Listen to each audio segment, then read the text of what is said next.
আসলে অনেকে বলতেছিল যে মানে শহীদ হাদি ভাই মারা যাওয়ার পর থেকে ভিডিওগুলো দেখতেছো। আসলে আমি কিন্তু ওনার ভিডিওগুলি বা ওনার কথাগুলো আগে থেকেই শুনতাম।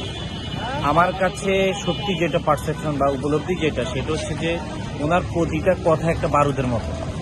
কারণ উনি যে কথাগুলো বলছেন এবং বলে গেছেন, এই কথাগুলা এখনো পর্যন্ত সমাজে কিন্তু কার্যকর।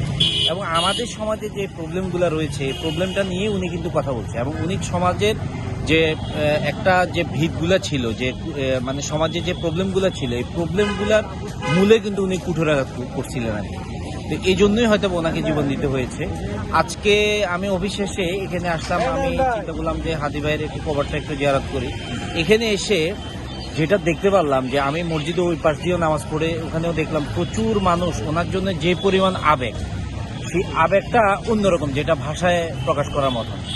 আর এটার একটা মাত্র কারণ, উনি দেশ এবং জাতিকে ভালোবাসছেন দেখেই মানুষ কিন্তু ওনার উপরে এই আবেগটা মানে দেখাচ্ছে আর কি। আর সবচেয়ে বড় কথা হচ্ছে উনি স্বাধীনতার সার্বভৌমত্বের আমি মনে করি এক অত্যন্ত প্রহরী ছিলেন। তো হাদিবের মতো মানুষ আমাদের সমাজে আসলেই দরকার ছিল। উনার যে মানে উনি চলে যাওয়াতে যে ক্ষতি, এই ক্ষতিটা আসলে কিভাবে পোষাবে সেটা আল্লাহ তাআলাই ভালো জানেন। আমি দোয়া করি আল্লাহ তাআলা ওনাকে শহীদি মর্যাদা দান করুক এবং আল্লাহ ওনাকে জান্নাত দান করুক, এবং হাদিবের মতো এরকম লক্ষ্য হাদি যাতে বাংলাদেশে তৈরি হয় সেই প্রত্যাশাই করি। বাংলাদেশে বিচার চাওয়াটাই হলো একটা, আমি মনে করি একটা বেহায়া যদি হয় মানুষ বিচার চাইবে। কারণ এই দেশে কোনো বিচার নেই। এই দেশে যে হাদির যে কর্মকাণ্ডটা, মানে ওনাকে যে মারা হয়েছে, এটার একটা মাত্র হচ্ছে বিচারহীনতার কারণে। কারণ সমাজে যদি ন্যায় বিচার থাকতো তাহলে মানুষ এই কাজগুলো করতে পারত না।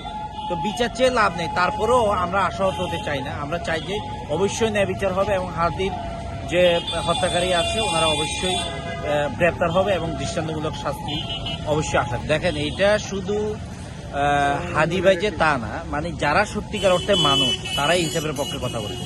আর হাদি ভাইয়ের মধ্যে প্রকৃত মনুষ্যত্ব ছিল বিদায় উনি শত্রুর জন্য ইনসাফ চাইছেন। তো ইনসাফের বাংলাদেশ, এটা হাদি ভাই স্বপ্ন দেখছেন এবং হাদি ভাই এটা ইমপ্লিমেন্টেশনের জন্য কাজ করছেন। এবং উনি শুধু মুখে বলেন নাই, উনি কাজ করার চেষ্টা করছেন। অনেকে শুধু মুখে বলে কিন্তু কাজ করার চেষ্টা করেন না।